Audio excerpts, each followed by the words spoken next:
गजाला station से taxi करके फरीदी के घर पहुंची। फरीदी घर पर मौजूद नहीं थे। साजंट हमीद रेडियो पर पुराने गाने सुन रहा था। गजाला को देखकर उसके रेडियो बंद कर दिया और घबराहट में उससे बैठने को भी न कहा। आखिर वह खुद ही एक आराम कुर्सी पर बैठ गई। क्या फरीदी साहब यहाँ नहीं हैं?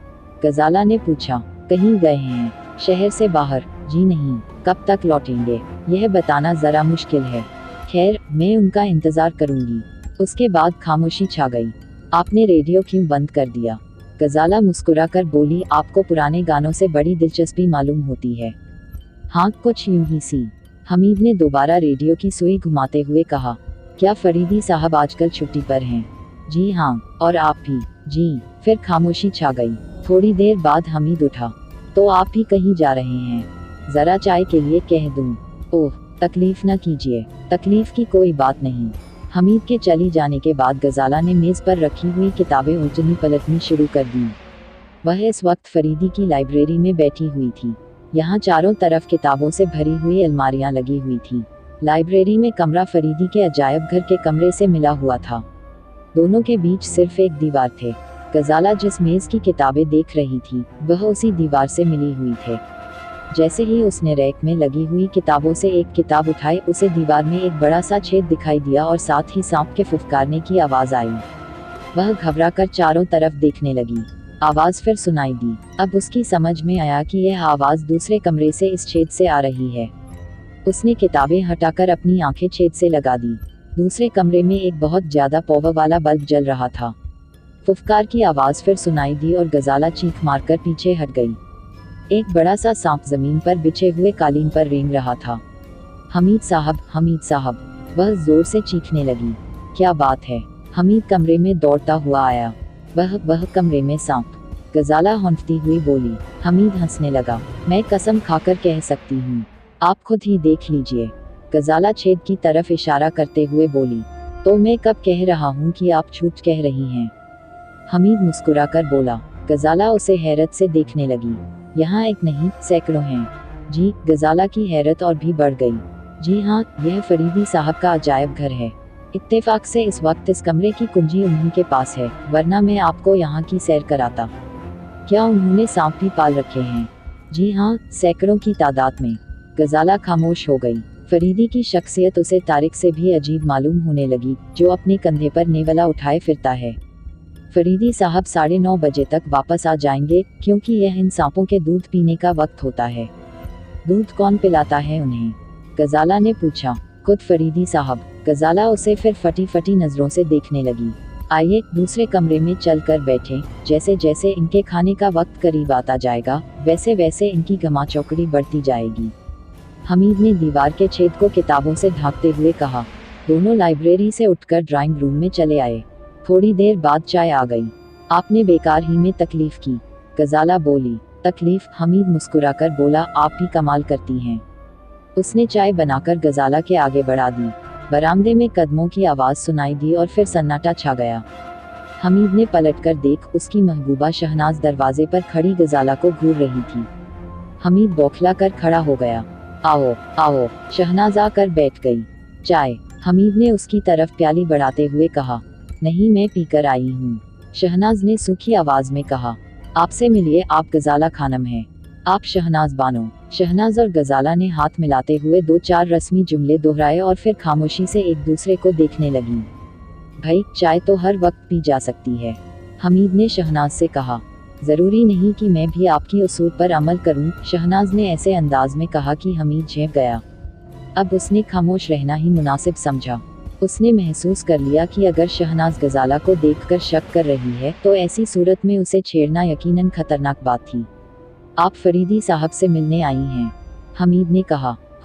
हमीद ने इस बेकार जुमले पर गजाला समझ गई कि हमीद शहनाज को इत्मीनान दिलाना चाहता है, इसलिए वह खुद भी फरीदी के बारे में बात करने लगी। मालूम नहीं फरीदी साहब कब आएंगे, उनसे मेरा मिलना जरूरी है, गजाला बोली। शहनाज उसे शक की नजरों से देखने लगी। अभी यह बात हो ही रही थी कि बरामदे में कदमों की आहट सुनाई दी और फरीदी सीटी बजाता हुआ कमरे में दाखिल हुआ। अरे गजाला खानम, खैरियत?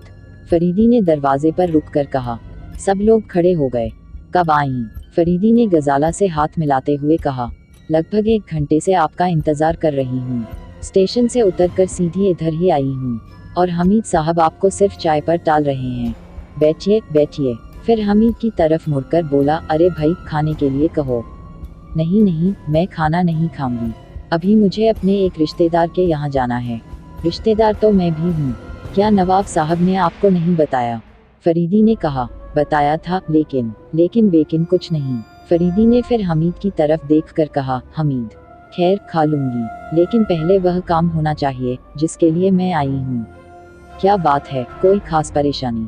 जी हाँ, बयान कीजिए। मैं, हाँ जी, अभी आप कहीं से थके हुए आ रहे हैं, जरा आराम कर लीजिए।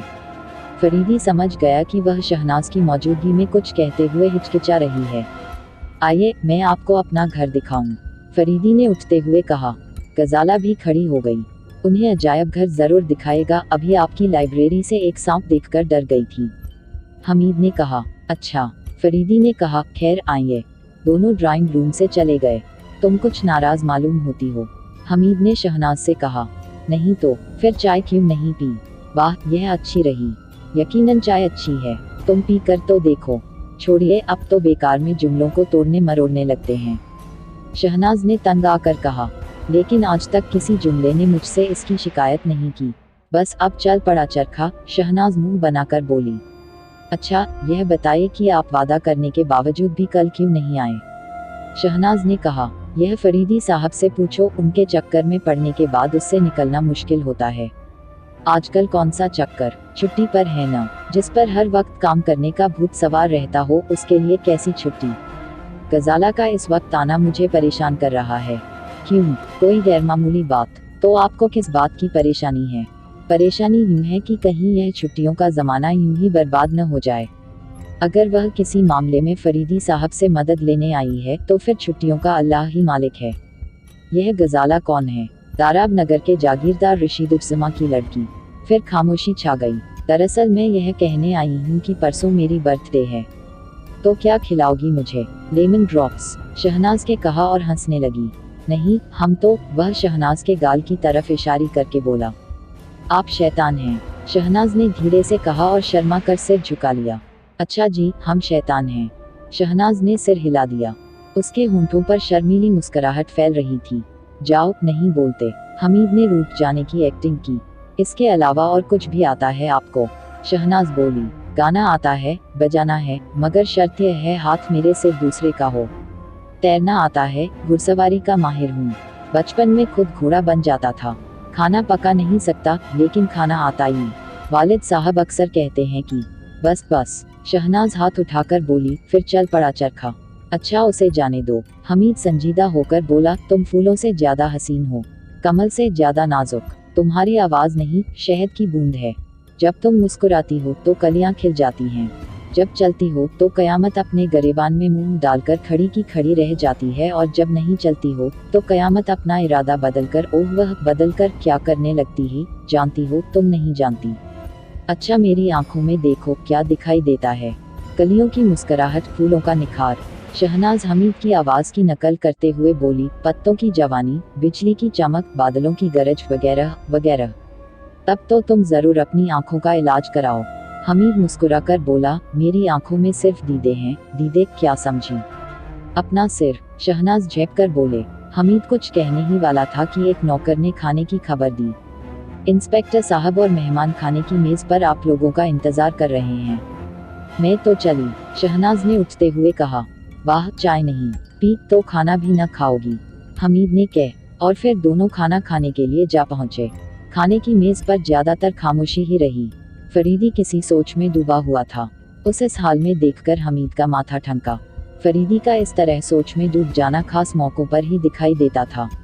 खाना खाने के बाद थोड़ी देर तक इधर उधर की बातें होती रही। फिर गजाला उठते हुए बोली, अच्छा तो मैं चलती हूँ, स्टेशन पर 3 बजे आप लोगों का इंतजार करूंगी। बहुत अच्छा, फरीदी ने उससे हाथ मिलाते हुए कहा और बैठ गया। वह इस तरह सोच में डूबा हुआ था कि गजाला को विदा करने बरामदे तक भी न गया। हमीद और शहनाज उसे गेट तक पहुंचा कर लौट आए। तो क्या आप लोग कहीं जा रहे हैं? शहनाज ने फरीदी से पूछा। हाँ, एक जरूरी काम है। परसों मेरी बर्थडे है, मैं आप लोगों को दावत देने आई थी। मगर तुमने इस वक्त दावत दी जब मैंने दूसरे से वादा कर लिया। पहले ही क्यों न बता दिया, मौका ही कहाँ मिल सका। शहनाज ने कहा और हमीद की तरफ देखने लगी। ये भी मेरे साथ जा रहे हैं। फरीदी बोला, वापसी कब तक होगी यह अभी नहीं बता सकता। शहनाज थोड़ी देर मुंह लटकाए बैठी रही, फिर उठकर बाहर चली गई। हमीद को फरीदी पर बहुत गुस्सा आ रहा था। वह शहनाज के पीछे पीछे चलने लगा। भाई बताओ अब मैं क्या करूं? हमीद ने शहनाज से कहा। शहनाज कोई जवाब दिए बगैर सड़क पर बोली और हमीद लौट आया। एक बहुत ही दिलचस्प केस, फरीदी मुस्कुराकर बोला। मुझे छुट्टियों में इस किस्म की दिलचस्पियों से नफरत हो जाती है। हमीद ने मुंह बनाकर कहा, बको नहीं, तुम्हें मेरे साथ चलना पड़ेगा। फरीदी ने कहा, हुक्म पर अमल करूंगा। हमीद नाखुश होते हुए बोला, यह बात नहीं प्यारे, चलो बस मजा आ जाएगा। फरीदी उसका कंधा थपकते हुए बोला। हमीद खामोश रहा। भाई तुम्हारे इश्क से तो मैं तंग आ गया हूँ। फरीदी ने कहा, खुदा करे कि आपको भी किसी से हो जाए। हमीद जलकर बोला, उसी दिन खुदकुशी का लूंगा बरखुदार। फरीदी अपने सीने पर हाथ मारकर बोला, तो थोड़ी देर के लिए मान लीजिए कि आपको इश्क हो गया। उफ, तो इतना तंग आ गए हो मुझसे। फरीदी ने कहा, खैर जाकर अपना सामान ठीक करो, हमें 3 बजे की गाड़ी से दाराब नगर जाना है। हमीद खामोशी से अपने कमरे की तरफ चला गया और फरीदी ने सिगार सुलगाकर टहलना शुरू कर दिया।